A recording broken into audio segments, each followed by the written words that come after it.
Is there anything else that separates an average buyer from an elite buyer in a competitive process? I think there's several things. If you and we see all flavors of it, right? Because we're one of the most active sell-side advisors on the planet.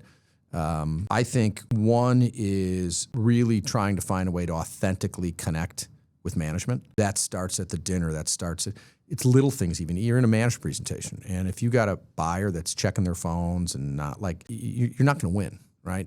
Like put your phones away, put your computers away, come into that room to beat management 100% focused on them. And the other thing that, we'll get buyers that will ask, they'll say, hey, we love meeting management, the management presentation. We'd love to fly out and spend a little more time with them, right?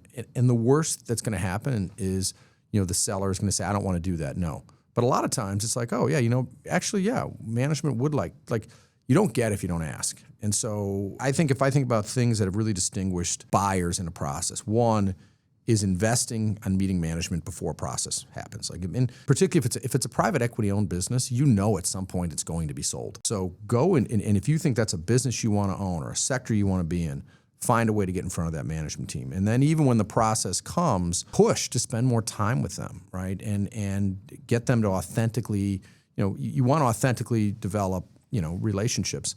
I also think that kind of doing what you say you're going to do as well.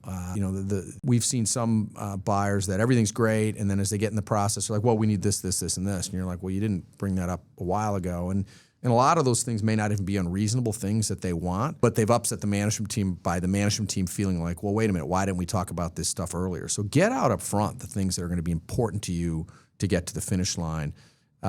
So there's no surprises at the end or no surprises during the process, because deals are built on trust. And the more you can continue to build trust with the seller and the management team, the more successful you're going to be at the end of that process. If you're flipping it around, what are the things that the sellers do to run the table